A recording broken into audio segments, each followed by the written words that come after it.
So finally, after getting myself a live stream of the pay-per-view, I'm here with your Night of Champions 2012 review.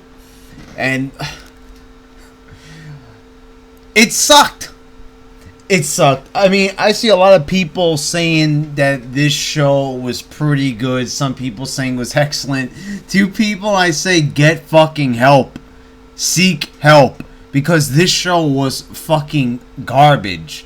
I mean, this thing was worse than SummerSlam. You didn't have... let's just get started, and then I'll give you my thoughts at the end for the overall review. We start off the night with the IC title match. Miz, Sin Cara, Rey Mysterio, Cody Rhodes. 4-way match.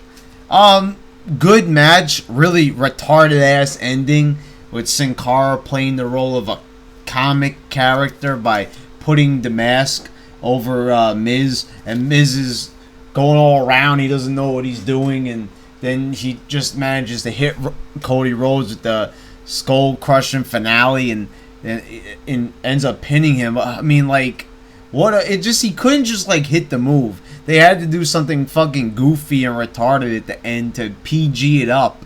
I mean, why is Sin Cara joking around now all of a sudden? He's not a comedy character. He's supposed to be mysterious. I mean, his name is Mystico.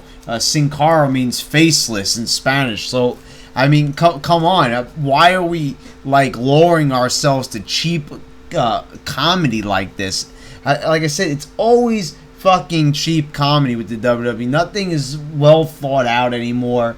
They all have this cheap sense of humor, very childish. It's like a 5-year-old writes and books these matches. I mean, like, what? But it was okay. I give it 2 3/4 stars. I was going to give it 3, but then I was writing it down here, and then I was like, you know what? No, that finish was too retarded, so I'm deducting 1/4 star. Then we got Daniel Bryan and Kane, and they defeat the tag champs Kofi Kingston and R-Truth. What a boring ass retarded match. There was nothing doing at all in this match. I swear to God, they were just stalling, arguing, and there was barely anything, no moves or any counters or anything in this match. And then they're arguing. Daniel Bryan and Kane. Daniel Bryan is like trying to tag himself in and all this like stupid stuff. Then all of a sudden Kane climbs up on the top and Daniel Bryan pushes him off, and he falls on top of Kofi, and it's like the worst looking splash of all time. But it's good enough for the win. That lousy ass splash, that lousy ass botched splash is enough to get the win. I'm rating this match a dud. It gets no stars. First of all, if you want to get the tag title scene to mean something, don't just fucking put 2 random guys together. What a step back for Daniel Bryan after winning the world title, having an okay feud with CM Punk, and then they got to do this shit. Like, just put the tag titles on for no reason at all. Instead of giving it to some up-and-coming, team that needs it. They don't want to do that. Like, they could put it on Tyson Kidd and Justin Gabriel. Like a team, like of 2 guys that really are having a hard time getting over with the crowd. No, but they don't want to do that. Instead, they're going to give 2 guys titles that are already over with the crowd. And Daniel Bryan's mega over with the crowd. People want to see him as the world champion, not the tag team champion. I don't even know what the fuck to think of this. What a fucking worthless match. Then you got Zack Ryder and Antonio Cesaro. Earlier on the pre-show, Zack Ryder won the Battle Royal, so he earned a shot against Cesaro. A really short match, 5 minutes long, but it was okay. I'm pretty sure that most people want to see Ryder win, but Cesaro just won it. But they really don't seem like they're doing too much. I know a lot of people are going to cry and just say, oh, well, he just won it on the pre-show last month. But no, they really haven't done anything with Cesaro to bring the U.S. title back to life. So, this was really just a little short, sort of entertaining. But, Ryder loses again. He didn't really get much of a reaction when he came out. I give this match like 2 stars. It was okay. I was slightly entertained. Then you got Orton defeating Ziggler. Oh, my God. Now, this match I got to spend some time on, guys. So strap yourselves in. The announcers were going crazy for this match. By the way, I enjoyed hearing JBL back on there once again as commentator. That was fantastic. But wow. I mean, just JBL putting this match over and saying that it was good, great, what a fantastic match. I mean, first of all, this match was pretty much just Dolph Ziggler putting a chin lock on Orton. Then Orton breaks out of the chin lock. Then he locks him in again. Now, here and there were some okay things going on. Orton hits a DDT on the floor. A couple of decent counters, but a great match. I see over on PW Torch, they gave this match 3.5 stars. Fuck that shit. I'm giving this match 2.5 stars. Lousy, like, middle part to this match where they just slowed it down to a standstill. It's like 5 whole minutes of nothing but chin locking. I hate that goddamn move. It should be banned from professional wrestling, because unless you're going lightning fast and you really need to take a breather, you should not be chin locking. There was nothing going on in this match that was anything too, like, tiring for these wrestlers that they needed to take such a long break. And, a lot of people are going to say, oh, respect these wrestlers. You wouldn't know how to wrestle. You were never in the ring. Well, you know what? Well, I didn't pick this as my profession, but these guys did. So, you know what? People paid good money. They paid $60. I didn't. I stole on the internet, but it doesn't matter, because people did pay money for this, and they expect to see a show, not 2 guys fucking taking a nap on the mat. They're fucking, like, they might as well just put a bed in the ring and go to sleep. But then that would look too much like the live sex segment, and this is PG, so they can't do that. But yeah, 2.5 stars. Then you got Eve defeating Layla for the Divas title, and oh god, what a boring fucking match. I just talked about rest holds in this Orton match. You have more rest holds in this match. Head scissors. Fucking head scissors through this whole match.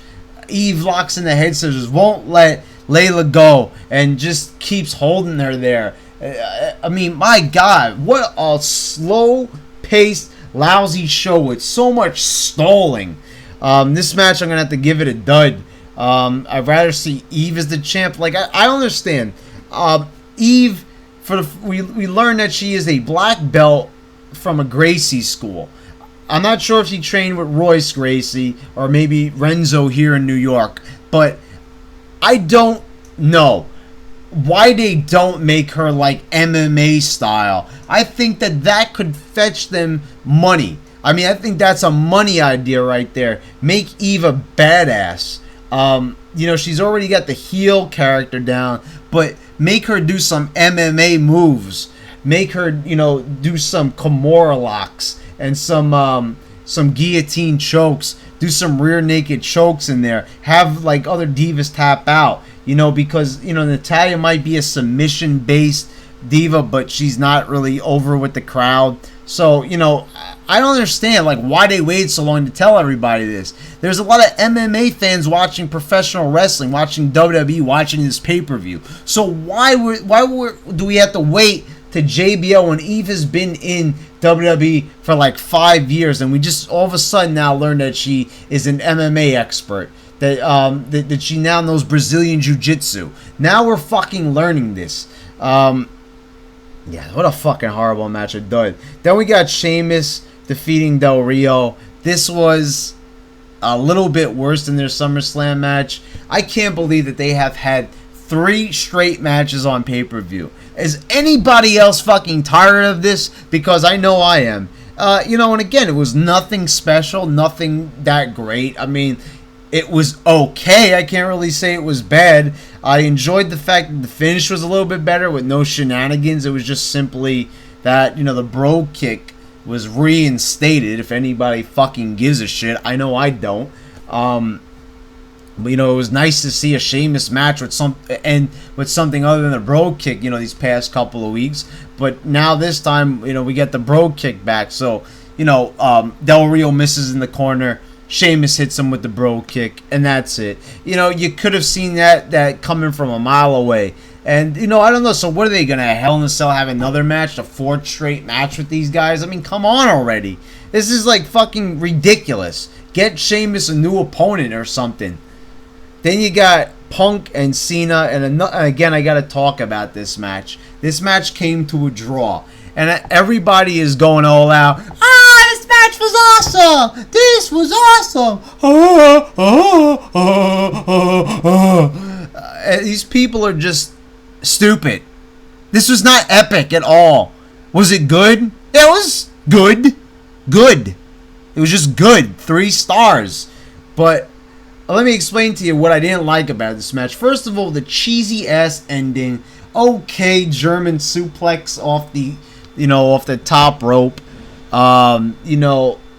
We've all seen Kurt Angle do it better, of course, because it's Angle. This is Cena doing the move. But he goes into a bridge, and he gets the pinfall on Punk. But then we realize, and he's running around with the belt and everything like he won. And then we find out that actually both their shoulders were down. Now, I know this because I have the DVD. Unforgiven, 1998. Legion of Doom versus the New Age Outlaws. They used the same fucking finish. Where the LOD thought they won the tag team titles, but, oh, wait a minute. Hawk did a German suplex, but his shoulders were down on the mat at the same time as, I think it was Billy Gunn. A retarded ass finish. The crowd fucking booed the shit out of them. It was stupid, and they never did a finish quite like that again. They did it once with Shawn Michaels, but he was exhausted in that match, so it kind of made sense. But this was straight up fucking bullshit. I mean, what a terrible ending to a match that was just okay. Just a good match. But the thing is, why I have to say why this wasn't great. They were doing the same fucking moves over and over, and not even good moves.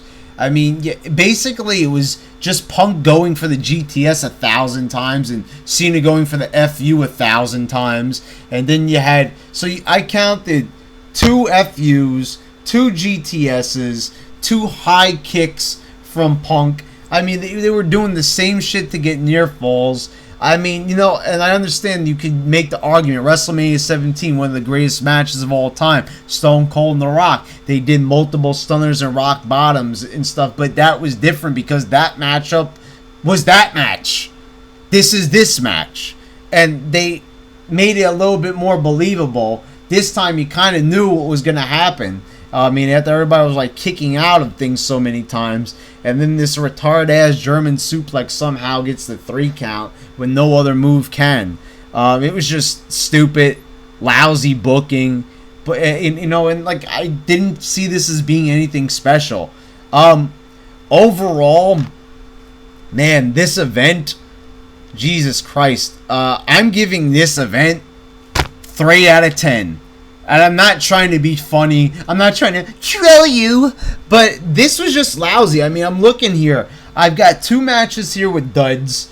Only 1 match cracking that actually hit 3 stars. Everything else was below that. So I can't warrant this any higher. This was just a garbage ass show. And everybody's saying that this show was good. Really needs to step into reality. Because this was not a good show. It was a lousy show. It was an uneventful show. It was a poorly booked show. Thank you very much. And, oh yeah, you're welcome.